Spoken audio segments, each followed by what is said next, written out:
Hello friends, welcome back. Today I am going to discuss about this ARM architecture, that is the Advanced RISC Machines. So this explains various concepts used in ARM architecture.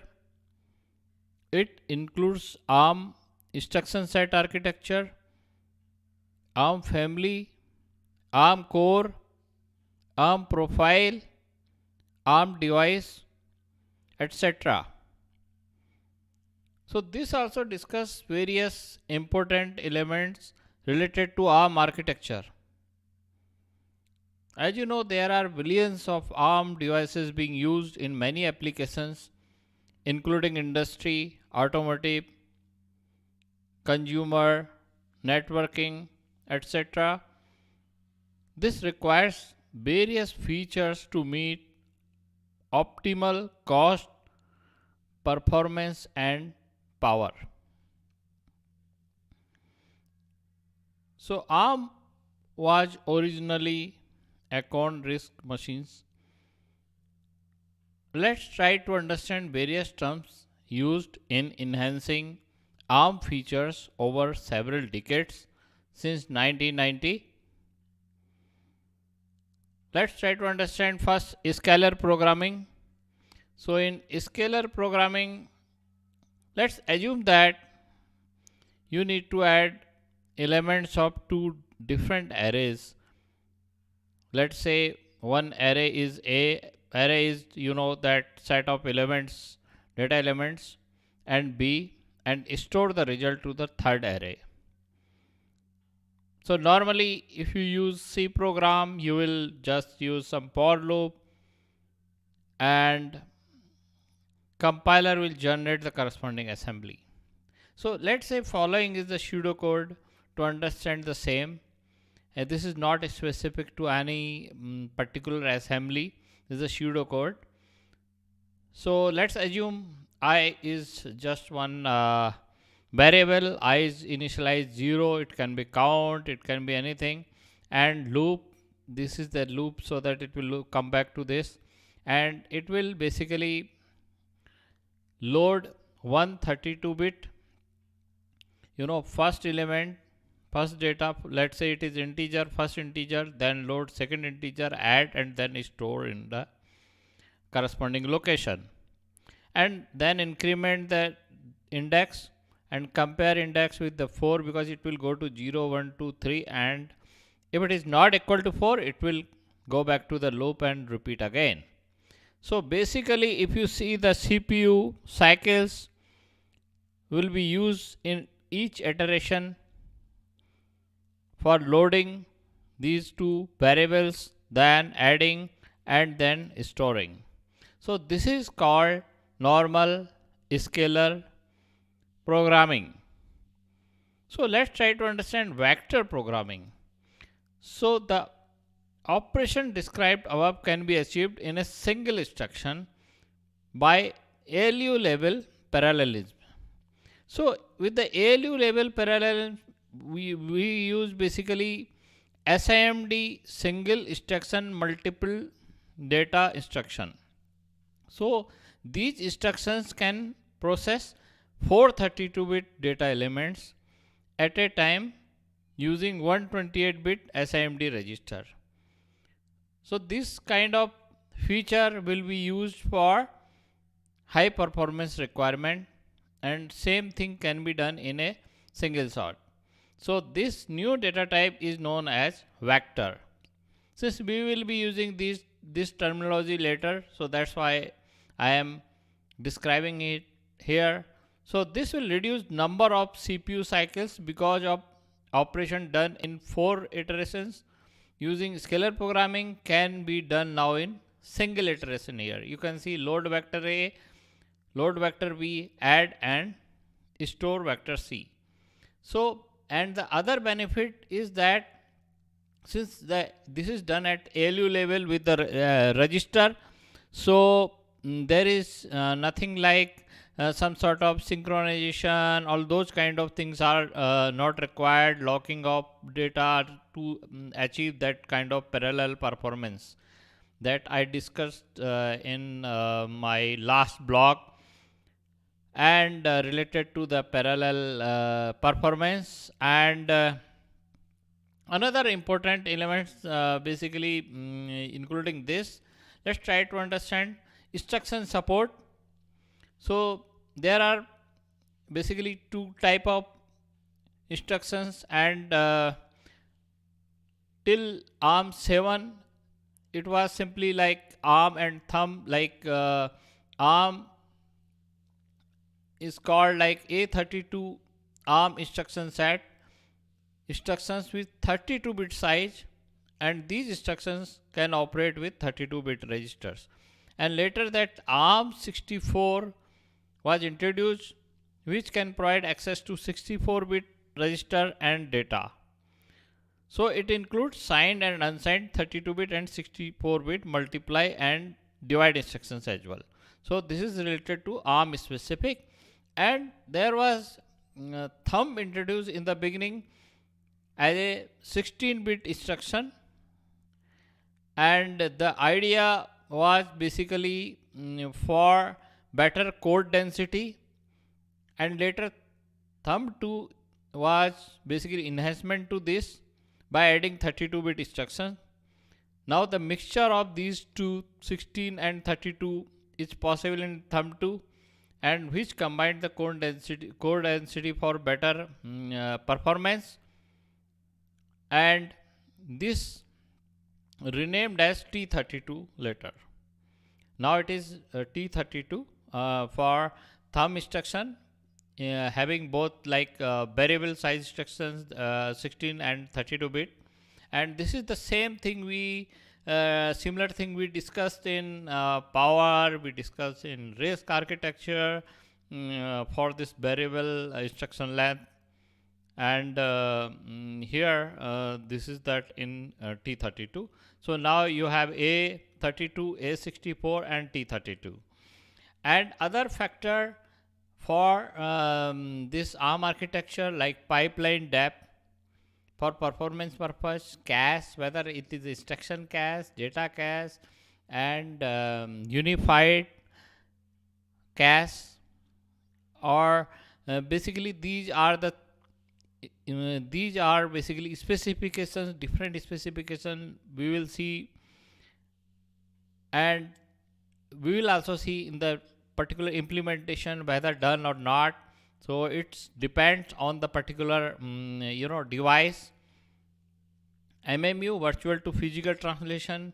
So for example, in application specific devices you will find that MMU is there. In microcontroller it will be absent, and similarly for real time specific things you will see direct addressing will be there, where the timing is critical. And other feature you will see like this Jaggle DBX, that is the direct bytecode execution to execute Java bytecode, so that it can provide better Java virtual machine performance, and which will be required in mobile gaming kind of thing. And Neon is basically the advanced extension to the SIMD we discussed above, and it is used for audio and video encoding, decoding, graphics, DSP algorithms, etc. And vector floating point coprocessor. So for floating point vector programming there is a coprocessor itself will take care of that. And for security related system related thing, the trust zone architecture. And for program you will find the different execution states, ARM, thumb and Java bytecode. So these three execution state. So one will be executing ARM instruction, another one thumb instruction, and this one is the Java related thing. So that processor will be in these states.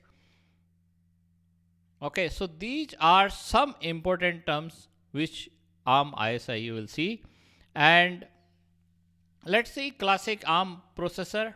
ARM version 1 to ARM version 3 are obsolete now. ARM version 4, 5, 6 are classic ARM ISA instruction set architecture. And after that ARM 7, it is called like Cortex processor. So here that need was realized for defining different kind of profile so that it can address various applications. For example, A series application profile, that is the high performance multi-core. Let's assume uh, some let's say some router or gateway system where data is being passed, and for example if you access internet and at that time sometime you notice the low speed, but that is not, that is just going to affect your working performance, but that is not going to affect anything related to uh, critical such as life and death kind of issue. So those things will be addressed in real time profile, that is time critical application in industry, in automotive and all that.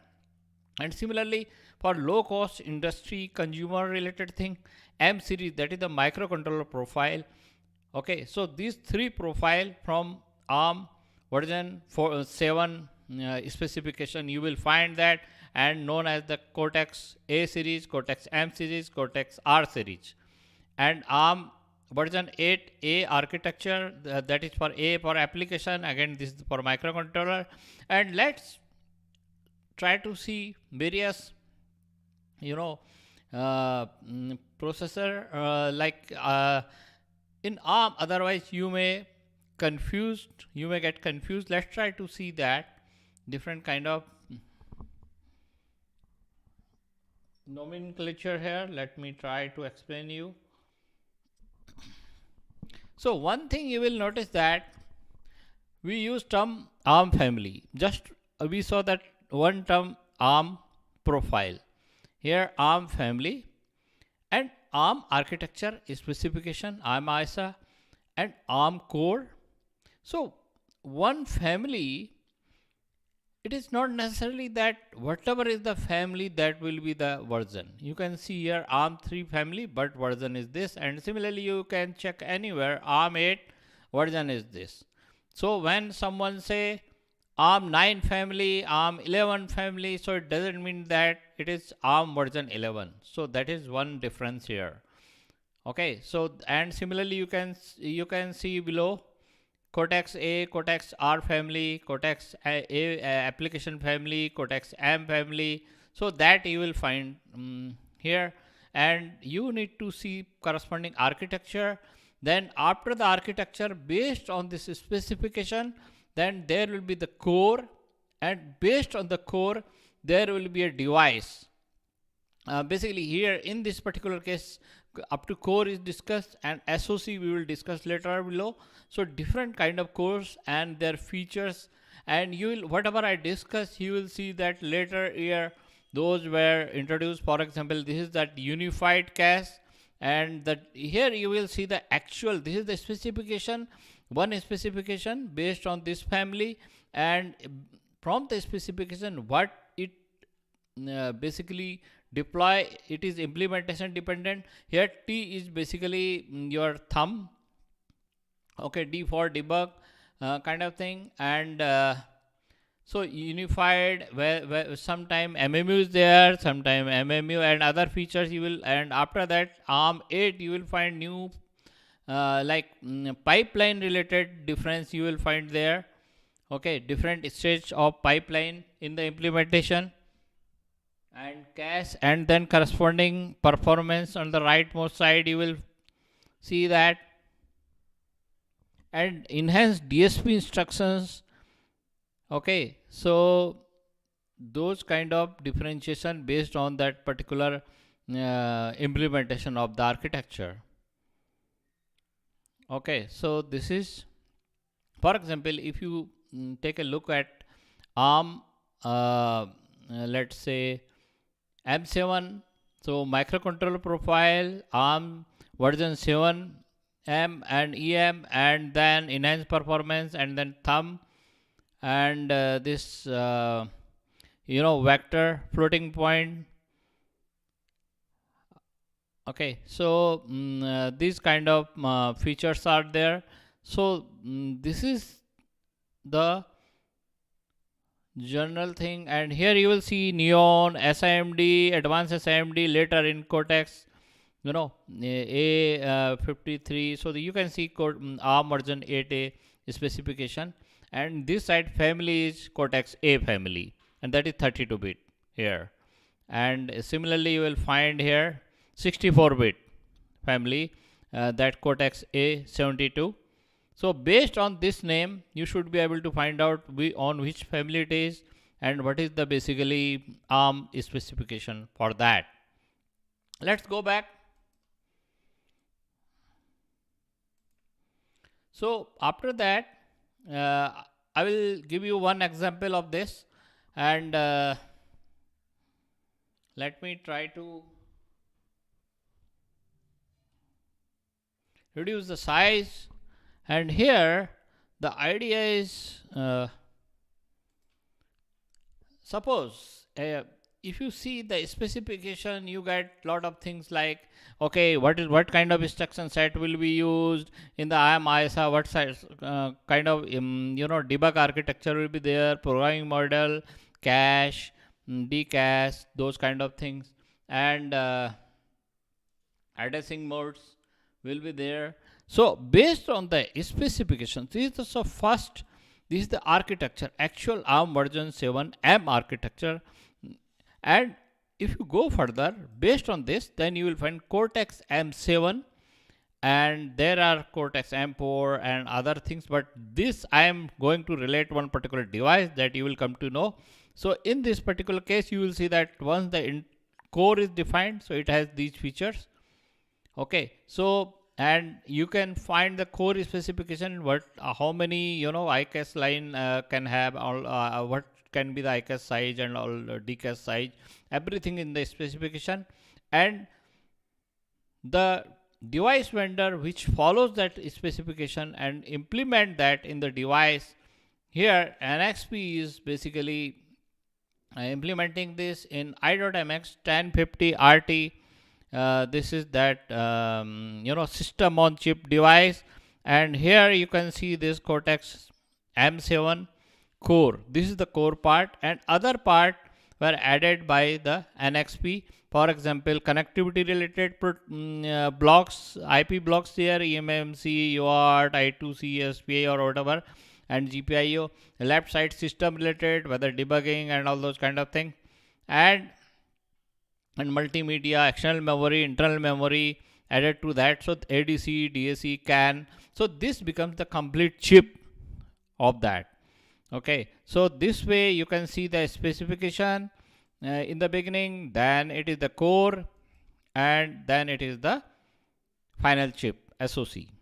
Similarly, you can find, I have described, like for example Broadcom and the Raspberry Pi device. If you click on that, so if you basically follow this from my website embedkari.com, then you will find this particular description of that, what kind of core is there, and in that particular device. For example, here what is the core, here Cortex A53. So we can assume that it will be like A8 kind of specification, and Cortex A family. So that, and 64-bit SoC, and this is that core speed it can go, core frequency. And other thing, suppose this was that M7, this is the A, and let's look into this ST I described earlier. So here you will see like ARM is 32-bit, and this is the Cortex M4. Okay, so and for the detail of this core, what now you need to do for this core and ARM specification, you have to go to the ARM Info Center, and for that reference I will provide at the end of this blog. And for device specific implementation, you need to go to ST website, and or in case of NXP device, you need to go to NXP website and see the reference manual. And in the reference manual, you will find that actual implementation of that core. Because in the core specification, it provides many features as optional basically. So it's up to that device vendor how they implement it. Okay, so apart from that, I already discussed other risk based, latest risk based architecture that you can always look at this particular risk 5. And apart from that, please subscribe to Embedkari so that you don't miss any interesting topic. And this particular post is discussed at this particular video. I will provide the button here for this also. Okay, and at the end I will provide that basically all the reference link, so that you can go to directly embedkari.com. So in that YouTube you will see the link to this, and directly you can find out all the relevant detail from there. Okay, thanks for your time.